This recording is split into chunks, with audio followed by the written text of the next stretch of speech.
Bonjour et bienvenue dans La Traversée, le podcast pour oser rêver grand, réservé à ceux qui ont des projets et envie d'entreprendre. Je suis Hervé Franceschi, coach, conférencier, explorateur de l'humain et aventurier de l'entreprise. Depuis 25 ans, j'accompagne avec joie dirigeants, entrepreneurs, sportifs de haut niveau, artistes qui veulent mieux se connaître, grandir et accomplir leurs projets et acceptent de se mouiller. Dans ce podcast, explorez grâce à eux en toute intimité comment traverser vos difficultés, vos incertitudes et aussi vos réussites pour oser rêver grand et réussir vos traversées. Alors très heureux de vous retrouver sur La Traversée et aujourd'hui j'ai la chance, le privilège d'avoir Isabelle Andréani. Bonjour Isabelle. Bonjour Hervé.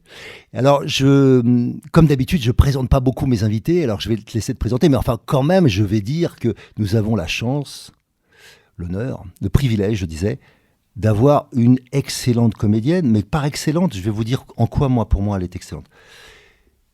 J'adore les gens qui ont la capacité à être généreux. Et Isabelle est d'une générosité, alors je ne sais pas si on devait donner une note, mais elle dépasserait toujours la note. La deuxième chose, c'est qu'elle est d'une vérité, c'est-à-dire d'une précision. Et j'adore les gens qui sont capables d'être à fond dans ce qu'ils font, tout en étant très précis. Et j'ai la chance d'avoir face à moi quelqu'un de très précis dans son jeu. Et la dernière chose, c'est que elle a aussi une capacité dans la diversité. Je suis un fan à la fois des rôles dans lesquels j'étais mort de rire en t'écoutant, en te regardant, comme dans des rôles dans lesquels il y avait une gravité, une profondeur. Voilà, pour moi, c'est ça qui me, quand je parle de toi, quand je pense à toi, qui te définit. Je te laisse parler de toi. Merci, c'est très touchant ce que tu dis.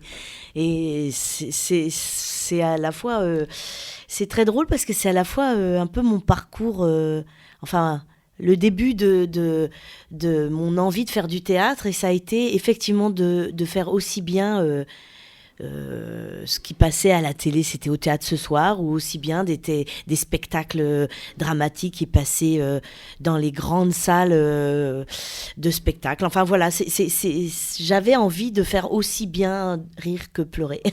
Je trouve que tu as très bien réussi.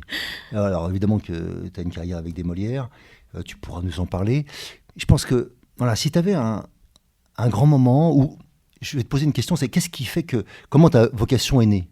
Quand on fait du théâtre et quand on s'implique comme tu t'impliques dans le théâtre, c'est qu'à un moment donné, il y a une sorte de vocation, un truc intérieur qui est un feu. Je me suis souvent posé la question, puis en fait c'est revenu, au début je pensais que c'était en 4e, 3e, quand j'ai fait l'atelier théâtre avec une prof de français qui était formidable et qui en plus nous emmenait j'habitais en province, en Picardie, et elle nous emmenait à Paris voir sur 3 jours des pièces très différentes. Aussi bien théâtre de la Huchette, théâtre de Chaillot, un spectacle scolaire, un classique, enfin voilà. Donc c'était dans cette lignée. Mais en fait, ce qui a été déterminant, c'est en CM2, j'avais une institutrice dont j'ai oublié le nom, qui nous a donné des feuilles et nous a dit, voilà, on va lire... chacun, vous allez lire un rôle, c'est une pièce de théâtre, c'est un extrait sur un papier. Mais moi, je ne suis pas du tout issue du théâtre et j'avais donc, quel âge, 10 ans. C'était un peu... c'était pas clair dans ma tête. J'ai voulu tout de suite lire le rôle. C'était Molière, c'était le malade imaginaire. Et en fait, j'ai donc lu le rôle et j'ai tout de suite, en lisant, fait la maladie, joué, mais c'était évident, le texte était tellement bien écrit. Les gens autour, mes camarades de classe se sont poilés, ils ont rigolé et ça a été tout de suite, je me suis dit, mais quel bonheur de pas savoir ce qu'on va raconter, de raconter une histoire et d'un seul coup de voir les gens en train de t'écouter et de rire et de s'amuser sur ce que tu viens d'imaginer. Parce que ce qui est dingue, au-delà du fait d'avoir pas fait le clown, j'ai juste joué la situation, c'est que tout de suite, en lisant le texte, ça a bugué dans ma tête. Tout de suite, je me suis vue en train de faire ce malade imaginaire. Et je crois que ça a été déterminant. Et quand je fais des lectures à vue, c'est-à-dire je connais pas le rôle, sur des castings ou par exemple sur des pièces de théâtre, on me dit tiens, je pense à toi pour tel rôle, je lis et en fait c'est tout de suite l'instinct, si c'est pour moi ou pas, si j'ai envie de le faire ou pas. C'est d'un seul coup le corps, la pensée, tout se met en place et le texte, vraiment, que ce soit contemporain ou classique, me parle à l'intérieur de moi. C'est drôle parce que je travaille de pair énormément depuis 20 ans avec Xavier Lemaire. On a des textes qui nous arrivent à la maison, on lit ensemble. Et des fois, je me dis, je suis pas une bonne lectrice. Mais parce qu'en fait, c'est l'instinct qui parle. Le texte est bien, mais c'est pas pour moi. Voilà, ça me fait tout de suite... Et quand tu dis, je me parle ou ça me parle, qu'est-ce que tu entends ?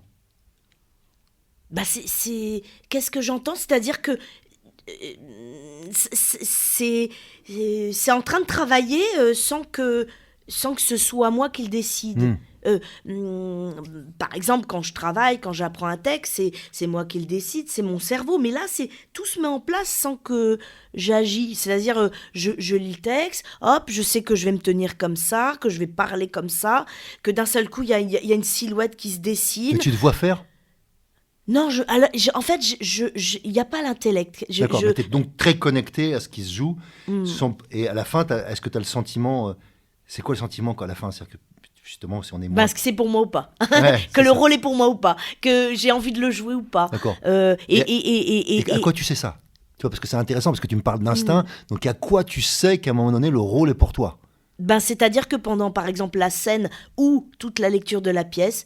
Je ne me suis pas posé la question en me disant « Oh, j'aime pas, oh, je me sens mal à l'aise. » D'accord, ok. Oh, voilà. Donc quand tu commandes pas, entre guillemets...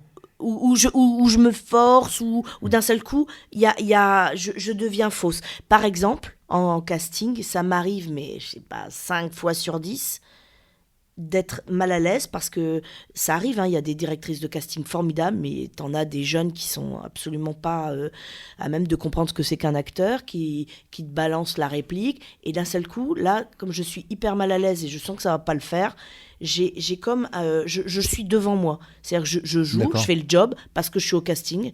Et je me dis, c'est raté déjà. Parce que de toute façon, elle me donne mal la réplique, ça n'a plus aucun sens. Et d'un seul coup, je joue devant moi. Je suis à l'extérieur de moi. C'est vraiment la sensation. Et je dis ça parce que pendant le confinement et après le confinement, j'ai été amenée à passer plus de casting que d'habitude, en plus ayant un agent formidable. Et mais c'est dingue, c'est en une fraction de seconde, je sais que ça va bien se passer ou pas. Parce que d'un seul coup, l'atmosphère, la personne qui est en face de toi, et c'est pas qu'elle soit bonne ou pas, il y a des directrices de casting qui sont pas du tout comédiennes et qui te donnent la réplique en tenant la caméra, en bougeant, mais il y a quelque chose, on est dedans, mais t'en as, c'est juste pas possible, quoi. Et du coup, c'est drôle, j'entendais une interview de Valérie Bonneton, elle racontait ça aussi. Elle était un peu plus virulente. Elle disait des fois on est traités comme des merdes. Mais c'est un peu ça. C'est-à-dire qu'à un moment, c'est oublier qu'on n'est pas des machines. C'est pas parce que tu me donnes ma réplique recto tono, que je vais te répondre bien. À un moment, c'est au moins faire un petit effort, quoi. Voilà. Faut qu'il y ait un échange. En tout cas, par rapport à ce qu'on racontait, c'est l'évidence, c'est d'être dedans ou à l'extérieur de soi. Et je pense que les rôles qui me vont bien ou très bien, c'est des rôles où, quoi qu'il arrive, avant, après, un projet qui tombe, un programme sur scène, un téléphone qui sonne, je suis dedans, quoi. Et quand je suis à l'extérieur, ça va pas. Ça me paraît juste. Donc, si tu voulais... donc là, je te disais, en fait, comment c'est né, ta vocation. Et puis, ensuite, on est parti dans... ça t'a fait écho à la lecture, donc à une partie de ton travail. Peut-être, qu'est-ce qui fait que tu choisis une pièce ? Qu'est-ce qui fait que tu choisis un rôle ? Plus qu'une pièce, un rôle. Dans un premier temps, dans un parcours de comédienne, c'est plutôt ce qu'on te propose, parce qu'au début, t'as pas énormément de choix. On te propose des rôles, et en l'occurrence, ayant un physique rond, de soubrette, on me proposait énormément des servantes de Molière, des servantes de Marivaux, en soi, j'adore, hein, c'est pas le problème. Mais moi, mon rêve, c'était de jouer Don Elvire de Don Juan. Hein. D'ailleurs, j'ai fait un de mes professeurs qui est mort il y a pas très longtemps, d'ailleurs. Et à son cours, je passais systématiquement. Et il me laissait passer une réplique, 2 répliques. Et après, il me disait, c'est bon, Andrani, descends. Et un jour, il m'a fait passer l'intégrale de ce monologue de Don Elvire. Mais voilà, je crois qu'au début, on te propose des rôles, donc voilà. Et comme ça a commencé à m'énerver, j'ai commencé à monter des pièces avec des rôles dont j'avais vraiment l'envie de monter, de jouer. Voilà, des pièces contemporaines. Donc j'ai à un moment monté ma compagnie, monté des spectacles, pris l'intégralité de mon livret A pour créer ces spectacles. Ok, donc c'est plus de la mise en scène. Alors oui, du coup, j'ai touché à la mise en scène, mais ça a été une nécessité. En fait, les mises en scène que j'ai faites, j'en ai pas fait énormément, mais c'est une nécessité, c'est une évidence, c'est une envie de sublimer un acteur ou des acteurs, de faire une adaptation de tel ou tel texte, ou de jouer le rôle. Voilà, ça a été souvent une évidence, mais c'est pas... je pourrais pas faire de mise en scène sur n'importe quel texte. D'ailleurs, ça m'est arrivé qu'on me propose des projets et je disais, voilà, c'est très beau texte, très belle distribution, mais je me sens pas de faire la mise en scène. Voilà, ce n'est pas... c'est question de coup de cœur, quoi. C'est à chaque fois. Et quand tu choisis de travailler avec un metteur en scène, parce que des fois il y a un rôle, mais il y a aussi peut-être le choix d'être accompagné, en fait, d'être guidé, de travailler, d'aller explorer des univers, parce que si ça, il y a l'univers de l'auteur, mais il y a l'univers du metteur en scène. C'est 2 choses différentes et qui peuvent des fois matcher, des fois ça fonctionne pas bien d'ailleurs. Bien sûr. C'est marrant parce que sur mon parcours, je me rends compte que j'ai été très fidèle avec mes metteurs en scène. C'est-à-dire que par exemple, le premier qui m'a employé énormément, c'est Jacques Seller, qui a été un grand acteur de télévision, de séries, les premières séries Vidocq, tout ça, Mystère de Paris, et puis qui a fait énormément de théâtre contemporain, et qui était un metteur en scène, directeur d'acteurs extrêmement précis et simple sur le respect de l'auteur et en même temps sur la simplicité de l'acteur. Et il m'a employée donc aussi bien en tant que comédienne, mais aussi en tant qu'assistante quand il n'y avait pas de rôle pour moi. Et donc j'ai travaillé très longtemps avec lui. Après, je travaillais avec des compagnies de différentes compagnies et régulièrement avec elle, que ce soit la compagnie Dernier Détail, la compagnie Coiffé Théâtre, etc., etc. Là, j'ai fait ma compagnie. J'ai travaillé aussi avec la compagnie Sambre, Carole Thibault, pendant 10 ans. Mais en fait, comme les spectacles, c'était répétition, après on jouait un mois, mettons, et puis hop, je pouvais partir sur un autre projet. Mais je me rends compte que j'étais très fidèle avec toutes ces personnes. Et puis ma rencontre avec la Xavier plus Lemaire. importante, déterminante, ça a été, maintenant, ça va faire bientôt 20 ans, j'ai du mal à réaliser. Ça a été Xavier Lemaire, parce que quand je l'ai rencontré, on a eu envie du même théâtre, la même générosité sur scène, respect de l'auteur, une mise en scène inventive et dynamique, et puis voilà, lui, il est, en plus d'être excellent comédien, c'est un sublime directeur d'acteurs, et il a toujours sa mise en scène qui est dans sa tête. C'est comme un rêve qu'il a avant les répétitions et qui nous insuffle aux acteurs. Je travaille avec lui donc depuis 2003 sur des spectacles avec beaucoup d'acteurs ou beaucoup... ou des seuls en scène. Là, c'est le seul en scène, c'était le tout premier en 2018. Un cœur simple, c'était vraiment le tout premier. Mais c'est incroyable comme en plus il s'adapte aux comédiens. Enfin, il ne me dirige pas de la même façon qu'il dirige cet homme ou cette femme. Vraiment, il s'adapte à leur personnalité, à ce qu'il peut sentir pour les tirer vers le rôle. C'est magnifique de le voir travailler. Et puis, donc comme j'ai la chance de travailler avec lui depuis 20 ans, le problème c'est qu'il me connaît par cœur, et du coup moi il me dit presque plus rien maintenant, parce qu'en fait dès qu'on lit les textes, il voit que c'est bingo, et du coup il dirige les autres. Il y a des fois je lève le bras en faisant ouh, et moi m'oublie pas. Non mais je rigole, c'est comme voilà, on est en connivence, et c'est vrai que des fois il commence à parler, je peux finir sa phrase, donc ça c'est quel bonheur de travailler en connivence avec ses partenaires. Et donc justement, dans la vie, tu as dû vivre aussi des moments, peut-être où la connivence n'était pas présente, Oui, bien sûr. même voire de l'incompréhension. Ça fait quoi de devoir jouer tous les soirs une sorte d'inadéquation, quoi. Alors, est-ce que c'est avec un partenaire ou est-ce que c'est avec la mise en scène?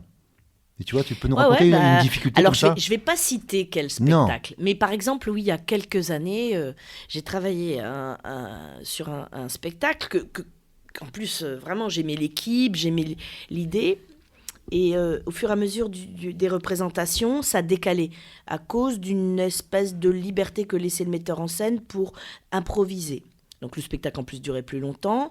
Au-delà du fait de ça c'est pas grave, mais souvent ça décalait. Et je me souviens, dans ces cas-là, je me casse la voix. En fait, c'est simple, je me casse la voix. C'est-à-dire qu'à un moment, je devais crier, je me suis cassé la voix à plusieurs reprises. Et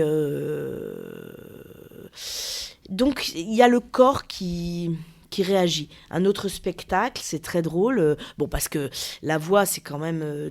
j'ai appris à la maîtriser, à comprendre justement pourquoi cette partie-là se crispait et du coup, les cordes vocales n'accolaient plus et donc j'avais la voix cassée.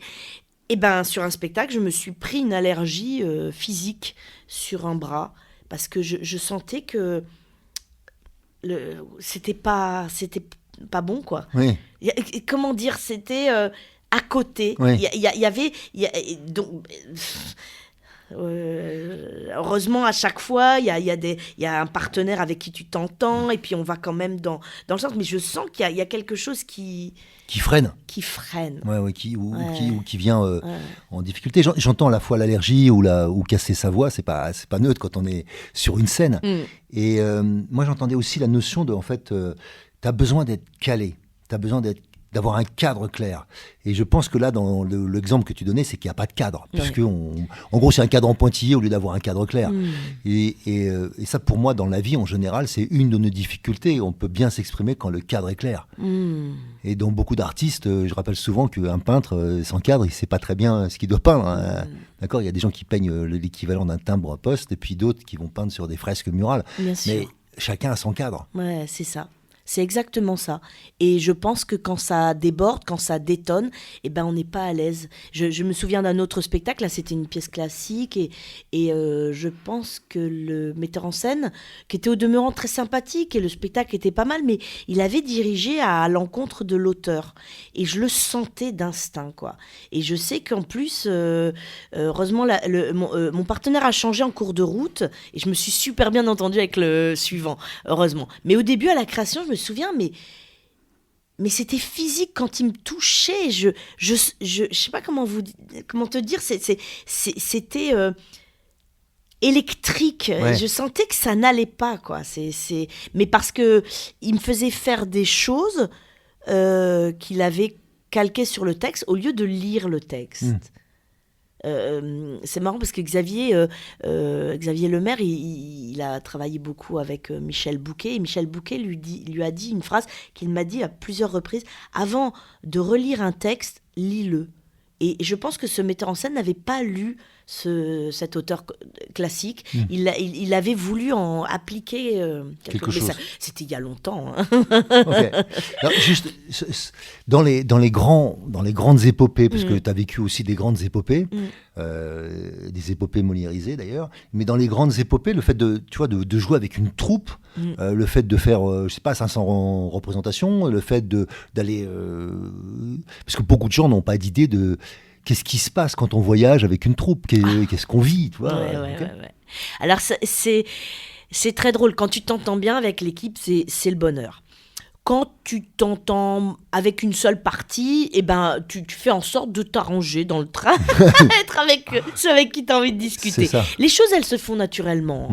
En fait, on va tous quand même dans le même but, c'est de jouer bien le soir, et voilà.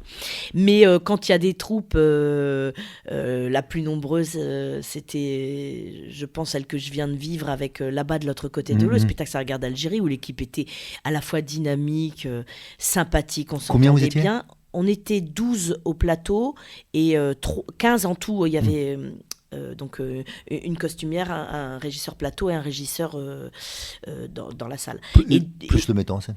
Alors, plus le metteur en scène, mais en tournée, il ne vient pas. Enfin, c'est okay. rarissime quand on est à Montaigu ou à... Voilà, il est venu sur quelques représentations, mais il peut pas, en l'occurrence, parce qu'il joue aussi. Et c'est vrai qu'en fait, il faut se méfier quand on s'entend super bien, c'est de ne pas perdre l'énergie avant d'aller jouer. C'est-à-dire qu'en fait...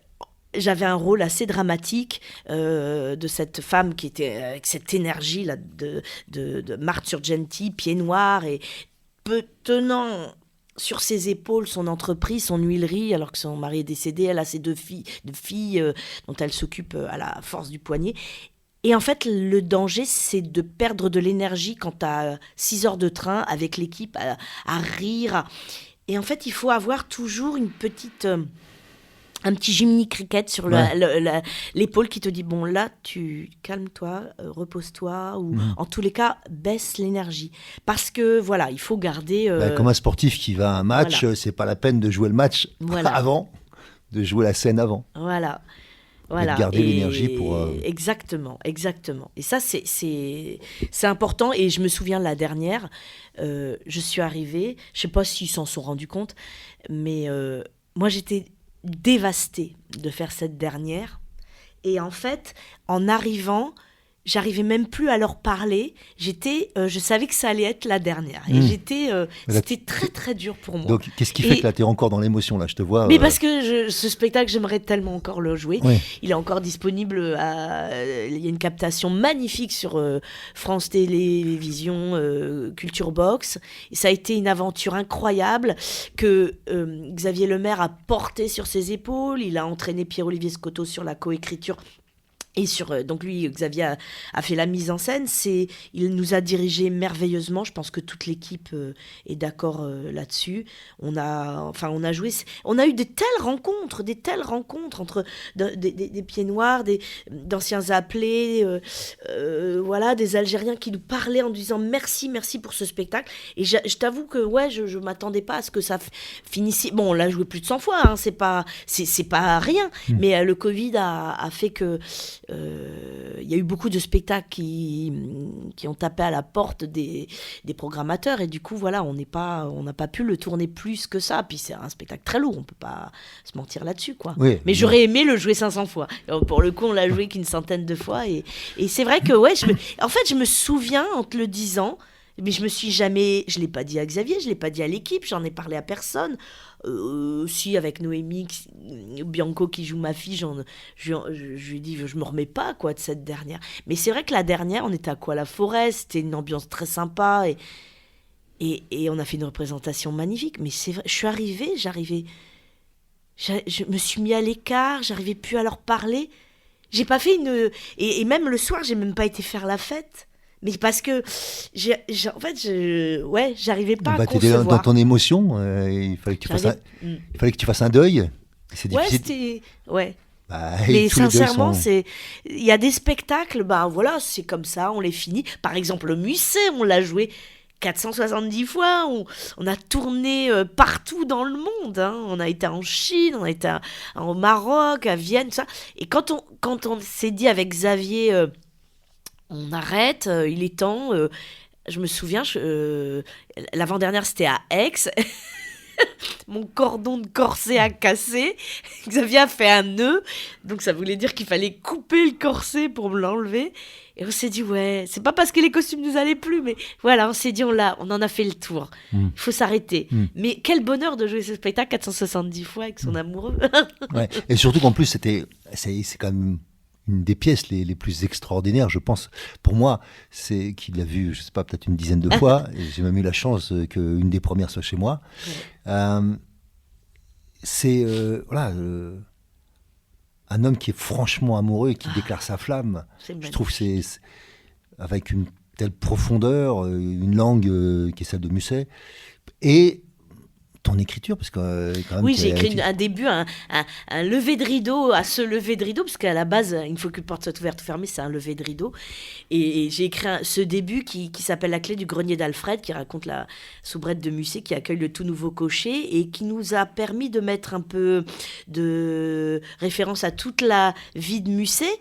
Ces textes, à montrer aussi le début d'un amour entre ce cocher et cette servante qui fait qu'ils vont être amenés à jouer les deux personnages. Voilà. Et ce spectacle-là, Xavier a refait une mise en scène avec 2 acteurs formidables, Michel Laliberté et Agathe Quelquejet, qui se jouent au Théâtre Essaillon les lundis et mardis. Et c'est vrai que ça a été pour moi très agréable de passer le bébé à ce couple qui ils sont très différents de nous et ils donnent leur fantaisie, leur amour et en plus ils jouent très bien, accessoirement très très bien, aussi bien la soubrette que la comtesse, enfin le cocher et le comte, et franchement ça a été une belle... J'avais pas compris qu'ils rejouaient complètement, c'est-à-dire qu'ils jouent aussi ta partie. Ah bien sûr. Ah d'accord. En fait... Michel avait très envie de le jouer quand on en a joué très longtemps au Théâtre Essaillon. On a repris parce que ça marchait du tonnerre. Et Michel avait très envie, non pas de monter, parce qu'il aurait pu le faire sans nous demander l'autorisation. Monter, il faut qu'une porte soit ouverte ou fermée, mais il avait envie de jouer avec ce début de La clé du grenier d'Alfred, qui du coup permet cette mise en abîme, de jouer comme des enfants. Et voilà, d'un seul coup, tu connais le texte, moi aussi, allez, on joue. Et hop, bon, les marionnettes. Bascule. Voilà. Donc tu as plein d'univers en plus qui sont intéressants. C'est un univers d'auteur, d'autrice, je sais pas comment tu veux qu'on dise, mais aujourd'hui je sais plus si on dit auteur ou autrice. Moi j'aime bien auteur. Ok, alors auteur. Et puis en même temps tu as un univers dans lequel là tu es peut-être déjà co-metteur en scène, tu vois, parce qu'il y a une partie c'est ton texte et tu sais ce que tu veux dire à travers ton texte, tes dialogues. Et puis il y a l'alchimie qu'on doit trouver avec son partenaire. Jouer tous les soirs avec un partenaire, trouver une alchimie qui fait que on reste en amour, parce que c'est profondément sans jouer la pièce, il y a dans cette pièce tous les symptômes, on va appeler ça, de celui qui est amoureux mais qui n'arrive pas à obtenir un amour en retour, ou qui prend des claques quand il voudrait obtenir. Voilà, il y a assez d'orgueil et préjugés quelque part, autrement dit. Et puis en même temps, il y a toute la profondeur de l'âme qui s'exprime des deux côtés. Et je trouve qu'il y a quelque chose de très beau dans ces deux personnages, dans à la fois une sorte de une alchimie, encore quand on se trouve, et en même temps une pudeur. Donc c'est comment on arrive à dire les choses sans des fois les dire.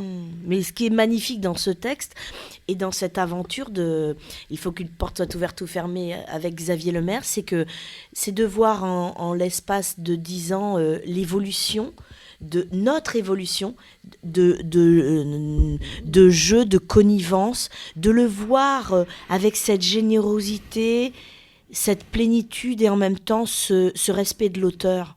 Parce qu'il y avait des morceaux de bravoure, il y a des morceaux de bravoure dans ce texte de Musset, des tirades comme ça, et voilà, 470 fois de l'entendre me dire des mots d'amour avec une telle énergie, une telle générosité, une telle profondeur.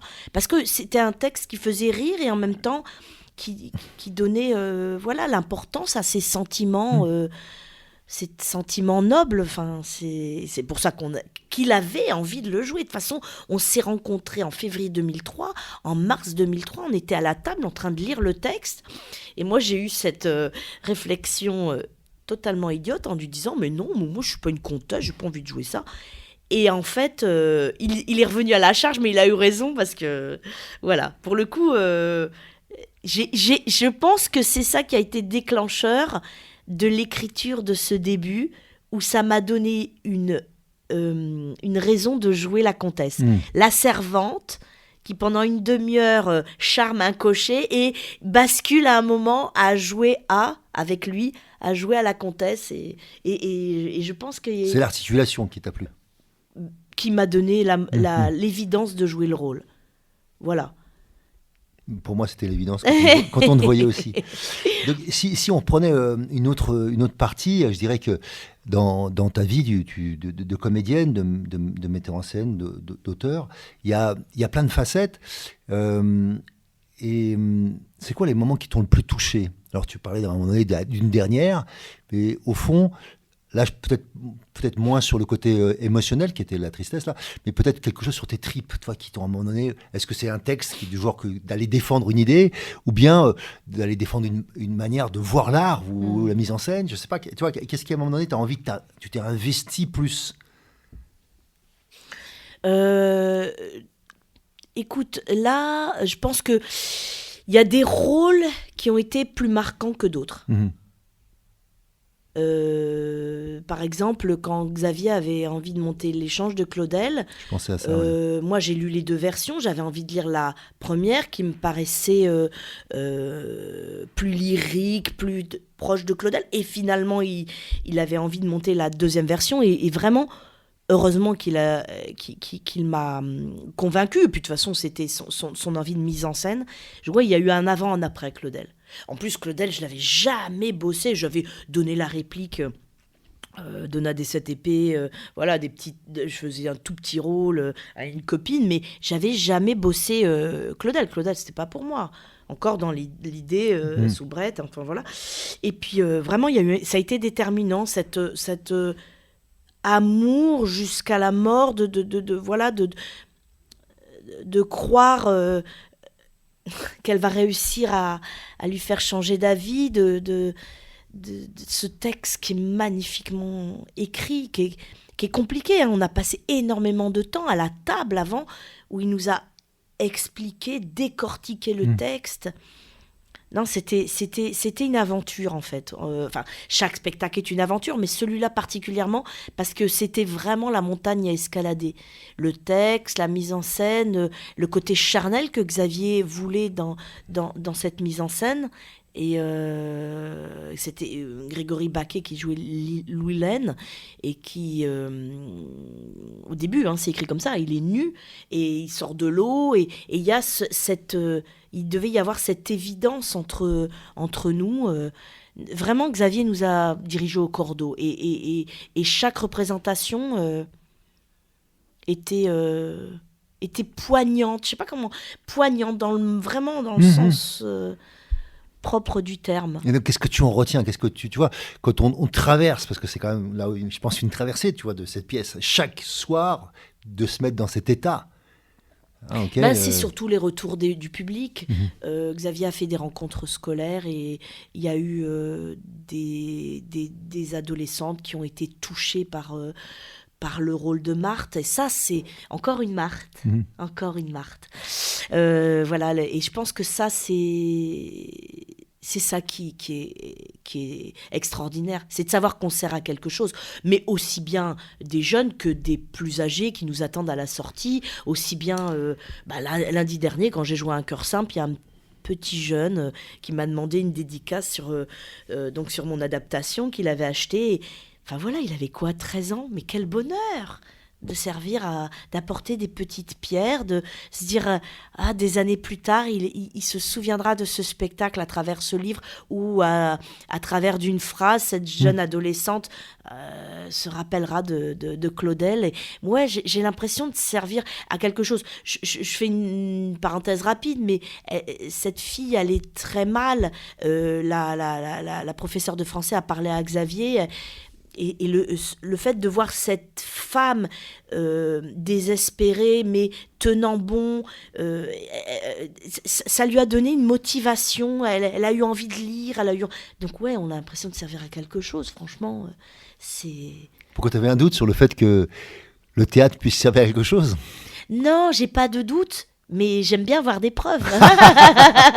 J'ai pas de doute, non. Après, ça arrive, hein, on va pas se mentir. On a eu des représentations scolaires où le public était très dissipé.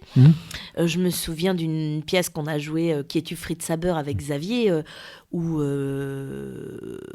pour te donner un exemple complètement idiot, mais par exemple, il prenait le téléphone, il recevait un appel du front et allô, allô, et là c'est parti à cause de la référence. Et à un moment, allô, on se dit, quoi. mais voilà, allô quoi, le shampoing. Je me suis dit, oh mon Dieu, mais c'est terrible. Et c'est vrai que alors que c'était une pièce très poignante, très tendue, très pas du tout drôle. Là, pour le coup, on était et ça, voilà, on a des représentations scolaires qui des fois ont besoin d'être un petit peu recadrées. Mais globalement, ça se passe bien. Parce je pense que quand on raconte une histoire et qu'on joue avec détermination, avec envie, générosité, c'est rarissime quoi, quand ça se passe mal. Mais j'ai vu quand même des fois des représentations, alors je parle de mon expérience, et pas que dans mon expérience de vos spectacles. Des fois, les spectacles, par exemple, quand tu vas voir les spectacles le week-end, dimanche, c'est souvent pas le même public qu'en semaine. Et donc, il y a des fois, j'ai été surpris d'emmener quelqu'un voir un spectacle, puis de le revoir avec une autre personne le dimanche. Et en fait, peut-être que c'était, on va dire, quelque chose d'assez émotionnel, de profond, un peu comme ce que tu disais vis-à-vis de la pièce de Fritz Haber. Et puis, le dimanche, les gens rigolaient. Ça, l'alchimie mais c'est comme au cinéma. Exactement. L'alchimie d'un public, ça, qu'est-ce qu'on peut y faire? Ça, c'est incroyable. Mais comment tu le vis? Parce que la différence du cinéma, c'est que... Je te donne l'exemple, Le Cœur Simple. Tu vois, je le joue tous les lundis au Poche Montparnasse depuis 5 ans. Et il y a la semaine dernière, je ne sais pas, il y a eu 2-3 personnes qui ont tout de suite compris l'humour de Gustave Flaubert. Et donc, à des moments drôles, on rit très fort. Mais du coup, l'impact était très fort sur les moments émotionnels. Et lundi dernier, pour le coup, il y avait beaucoup moins de gens qui riaient. Donc forcément, d'une représentation sur l'autre, ça me fait bizarre. Mais c'est comme ça, c'est l'alchimie qui fait qu'à un moment... Il y en a un qui se lâche, puis d'un seul coup, ça fait boule de neige, mais ça n'empêche pas qu'il se ressaisisse sur l'émotion. Je te parle de ce spectacle parce qu'il y a c'est à la fois drôle et amusant et à la fois très émouvant. Mais sur Qui es-tu, Fritz Haber, c'était vraiment une pièce qui demandait une tension. Donc quand il y avait des parasites, là pour le coup c'était déstabilisant pour les spectateurs comme pour les comédiens. Mais bon, voilà, en tout cas, l'alchimie d'un public, on n'y peut rien. C'est comme ça. Et c'est pour ça que quand j'ai des copines qui me disent « Oh, t'en as pas marre de jouer, t'en as la 335e, là, d'un Cœur Simple, ou t'en as... » Mais ce ne sont que des chiffres. J'ai l'impression de... Tous les soirs, c'est peut-être pas la première, mais en tout cas, ça reste un moment unique. Et puis, il y a, sur Le Seul en scène, il y a mon régisseur, qui est différent en tournée et aux poches. Il y a tout ça. Il y a tout ça qui rentre en compte. Et puis une salle, déjà il y a une salle physique, et puis il y a une salle avec la chaleur des gens, il y a ce qui se passe dans la journée, c'est pas toujours neutre non plus. C'est ça, exactement, la fatigue de la journée, il y a... l'autre jour, il y a eu le RER qui était complètement bloqué et j'étais très paniquée parce que je me suis dit qu'avec un Uber, je n'arriverais pas, un taxi ou j'arriverais pas à l'heure. Mais je suis arrivée à l'heure, mais un peu en retard par rapport à ma préparation. Et du coup, j'avais une espèce d'énergie différente. Mais voilà, il faut gérer avec tout ça. Et puis la représentation, elle est faite de ça, parce que finalement mon personnage, que ce soit Félicité, Marthe ou Lisette, elle est aussi baignée de ce qu'elle a vécu la journée, de la course qu'elle a fait pour aller chercher des œufs à la ferme d'à côté. Il faut penser que ces personnages vivent aussi et que on n'est pas au topissime du repos. Alors comment tu te prépares justement? Comment, tu vois, le SAS, tu as besoin de combien de temps? Comment tu prépares en fait ton avant-scène? Et est-ce que c'est différent d'une pièce à une autre, ou est-ce que tu as une routine? Chaque personnage chaque personnage, chaque pièce, la préparation, elle est différente. Forcément. Il y a tout un rituel au cœur simple, c'est-à-dire, voilà, je sais que d'abord je me coiffe, après je me maquille, j'ai mon peignoir japonais de ma grand-mère. Et puis voilà, j'ai comme il y a un processus qui se fait au fur et à mesure. Une sorte de routine dans lequel tu rentres, un rituel. Exactement. Sur le Marthe Surgency, donc de la pièce de la guerre d'Algérie, c'était différent parce qu'on était très nombreux. Donc il y avait le temps de dire bonjour à tout le monde, le temps d'arriver, le temps de... Enfin, j'étais jamais seule. Donc... et du coup, j'avais un... Mais tu t'échauffes ta voix, tu vois, c'est quoi qu'est-ce que tu fais? En fait, déjà, le corps, je l'échauffe chez moi, la journée. Parce que je pars du principe que si je l'ai chauffé, mettons la matinée ou en début d'après-midi, et après, je vais au théâtre après. Voilà, l'échauffement, il fait partie de tout ça, quoi. Pour la voix, ça dépend des personnages. Oui, j'ai chauffé énormément sur... Enfin, énormément, non. Par exemple...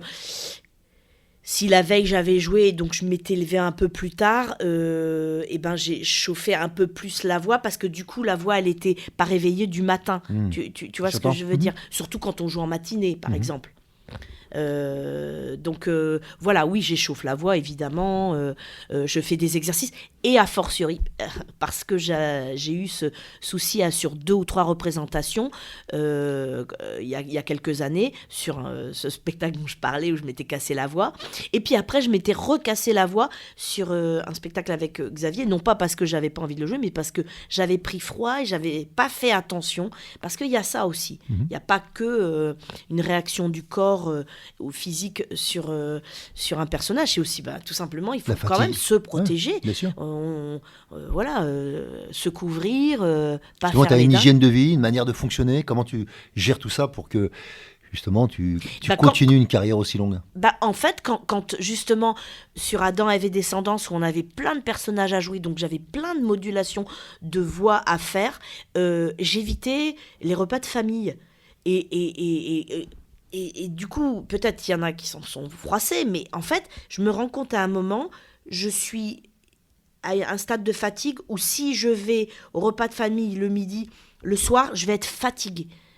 Et il y a certains moments clés, ou des repas de famille ou tout ça, ou des repas tout court entre amis, où je n'y suis pas allée. Parce qu'à un moment, je me suis dit, là... Faut que tu te préserves. Ouais, je me préserve, voilà. Très bien. Je le sens... Donc le fait de s'écouter. Voilà, parce que des fois je me suis pas écoutée, et je me souviens sur Adam, Ève et Descendance, je m'étais cassé la voix, mais pour le coup parce que je ne m'étais pas préservée, et là c'est très dangereux, on arrive sur scène, on a la voix éraillée, on peut pas moduler, et c'est le public finalement il accepte ça, mais nous non. En tant qu'acteur c'est affreux de savoir que tu peux moduler, faire des voix différentes et rire, et tu peux pas faire ça. Toutes ces modulations-là, c'est terrible. On a l'impression de dire juste... D'être un sous-produit, quoi. Voilà. Et donc, comment tu fais pour, récupérer? Est-ce que tu te mets en vacances? Est-ce que tu te mets en jachère? Tu vois, comment tu fais? Il y en a qui ont besoin de faire quelque chose, du genre, j'en sais rien, je vais faire une activité pour me sortir. D'autres, au contraire, font rien. Tu vois, comment tu recharges les batteries? Comment tu te régénères? Eh bien, justement, je pense que je fais pas ou dormir ou un truc de plus. Je me préserve en voyant moins les gens. C'est-à-dire moins les copains, ou là au moment par exemple j'avais une série de représentations là en tournée, je devais aller voir, on devait se voir avec des copines, et j'ai décalé parce qu'à un moment je sais que si je vais voir un tel ou une telle, je vais m'exciter, on va rigoler. Et à un moment, je vais dire, oh là là, il faut que je sois... Là, il faut que je... En fait, je veux que toute l'énergie soit sur scène. Okay. Et voilà. Pour donner... Non, mais j'entends bien la générosité. Au détriment de certaines comment dire, réunions de... Voilà. Mais tu fais un choix, tu fais des priorités. Voilà, il y a des fois je dis maintenant je vais pas y aller, je vais pas pouvoir, parce qu'il y a ça après, parce qu'il y a ça avant. Enfin, je sais pas comment. Voilà. Moi, ça me paraît clair que Mm, quand on a des priorités, on a sa passion, on a envie que, peut-être pas que tout aille vers cette passion, mais en tout cas, qu'on n'a pas envie de déroger à un niveau de qualité, qu'on n'a pas envie d'être en deçà de ce qu'on peut être. mm. On a envie même plutôt de dépasser ce qu'on est, Ouais. de jouer mieux ou d'être plus intense, ou je sais pas. Et c'est, par exemple, c'est aussi, je le regrette aussi un peu, mais par exemple, ma fille, elle fait du cheval et elle aimerait que je sois là à chaque séance pour la voir monter, dresser ses chevaux, surtout qu'elle arrive au galop 4, enfin, elle fait des compètes et tout ça. Alors, les concours, j'essaye dans la mesure du possible, quand je ne joue pas, d'y être, mais par moment, quand elle fait juste des challenges, je lui dis, mais dis-moi l'heure de passage. Bon, on est juste à côté, donc on a beaucoup de chance. Et je pense que c'est le fait aussi qu'on soit juste à côté et que j'ai pas passé 3 heures Le transport pour y aller. voilà, de transport et du coup être obligé de rester là. Parce qu'il y a des parents qui restent là pour toute la séance, mais bon. Mais du coup, je pense que voilà, j'y vais juste la voir passer, la filmer et puis je m'en vais parce que j'ai peur d'attraper froid. Je le sens, c'est très humide. On est en courant d'air, et forcément, c'est un centre équestre, hein, et c'est magnifique. Mais à un moment, je me préserve parce que, en fait, la frontière, dès que tu tombes dans... voilà, tu chopes froid, et quand tu as la voix cassée, bah, ça met du temps. C'est comme un Oui, mais j'entends aussi que tu as besoin de te préserver pour pas te perdre. Je ne sais pas si c'est le mot juste, mais j'ai un peu l'impression que tu as besoin de tenir comme sur un fil, tu vois, et que donc, quand on est dans cette précision-là, on ne peut pas s'accorder tous les écarts. Ah oui, mais c'est exactement ça. C'est-à-dire qu'en fait, sur scène, autant c'est cadré, je sais ce que j'ai à dire, je sais ce que j'ai à faire, je sais ce que j'ai à me maquiller, mettre sur les vêtements, les costumes et tout, mais en même temps, j'ai l'impression de donner comme si c'était la dernière fois. Vraiment, j'ai cette sensation, mais plus je vieillis, plus je joue, plus j'ai un trac que j'arrive à gérer, mais qui monte à un moment dans la journée et ça sera la dernière fois. Je sais pas comment dire, et pourtant je sais que c'est pas la dernière fois et à chaque fois et je vois tout mon planning, les dates qui arrivent et tout, et c'est voilà, on sait jamais. Mais de toute façon. c'est aussi l'intensité peut-être dans laquelle tu as envie de te mettre. Oui, je pense que c'est ça. Je me mets dans cet état-là de me dire aussi que c'est la dernière fois, parce que j'ai envie que les gens se disent c'est une représentation exceptionnelle à laquelle ils ont assisté. Et il y a rien de plus qui me fait plaisir quand à la fin des saluts, j'entends « Ah là, c'était très bien ». Enfin, des gens, voilà, les commentaires. Mais parce que, pas pour avoir des compliments pour des compliments, mais d'avoir des gens qui ne peuvent pas s'empêcher de dire « je me souviens, là, sur un cœur simple, hop, il y a le noir qui se fait. Bravo !» Des choses qui, à un moment, ils peuvent pas s'empêcher tellement c'est... Voilà, il faut qu'ils aient un moment unique. On a partagé, on a traversé 1h30, 2 heures magiques, quoi. Ça ne nous appartient qu'à nous. On est dans une salle fermée. C'est exceptionnel, le théâtre, pour ça. Donc, franchement, ouais, c'est... Donc c'est pour ça que je me mets dans cet état-là où à force de me mettre, ça se met tout seul en place, mais voilà, je ne suis pas pareil les jours où je ne joue pas. C'est évident. Je j'ai pas du tout... Il y a comme une horloge biologique, et tac, tac, tac, tac, tac, tac, qui se met en place pour le 20h, 19h, 21h. Ou... Ouais, c'est... Je vois bien. Je voulais revenir aussi sur un point, parce qu'en fait... tu m'as dit tout à l'heure, j'ai l'impression de servir à quelque chose, et tu parlais particulièrement des jeunes. Je pense que c'est pas que des jeunes, mais en tout cas, là, tu m'as sorti des exemples plutôt avec des jeunes. Qu'est-ce qui fait qu'à un moment donné, quand tu vois des gens qui ont au contraire pas de passion, pas d'envie, tu vois, une sorte de... peut-être pas d'état d'errance, on va dire, mais tu vois, qui savent pas... où ils ont du potentiel, ou alors tu les vois gâcher leur potentiel. Tu vois, ça t'est déjà arrivé, j'imagine, de rencontrer des gens qui semblent se perdre. Qu'est-ce que tu pourrais leur dire? Qu'est-ce que tu pourrais leur... tu vois? c'est compliqué parce que il y a d'une part pour des jeunes qui n'ont pas trouvé encore leur motivation ou voilà ce qui fait qu'ils vont se lever Ou pas. en tout cas se lever en sautant dans leur basket pour aller faire telle ou telle chose. Ouais, qu'est-ce qui les jeunes on peut se dire bon ben à un moment ils vont avoir un déclic et ils vont voir la différence. Quand ça arrive très jeune, très tôt, c'est formidable.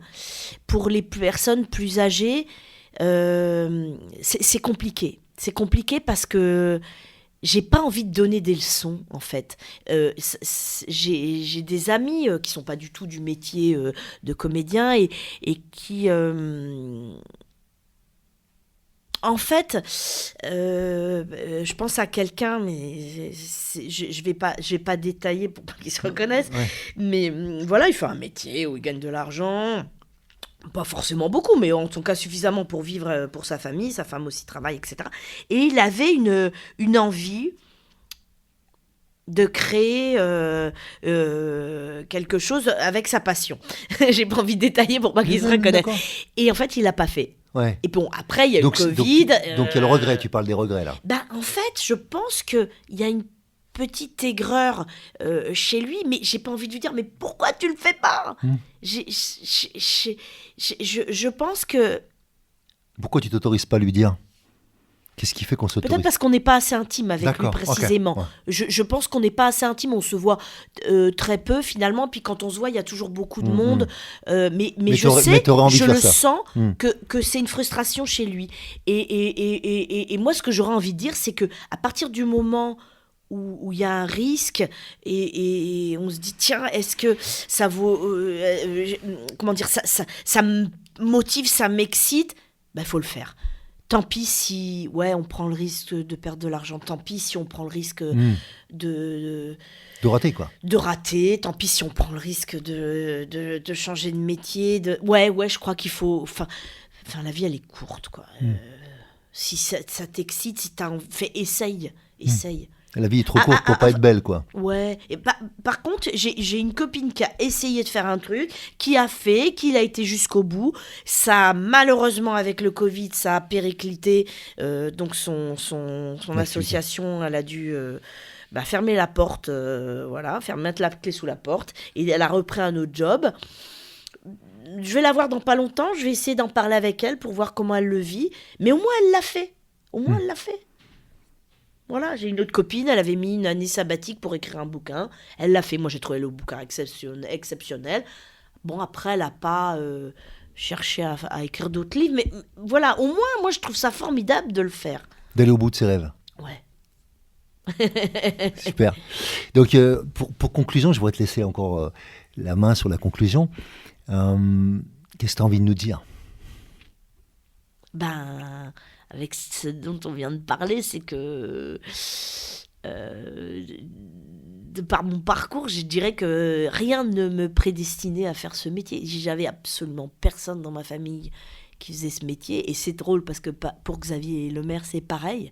Et qu'est-ce qui a fait que on a été au bout de nos rêves ? C'est l'envie et le sentiment que on avait, en tout cas,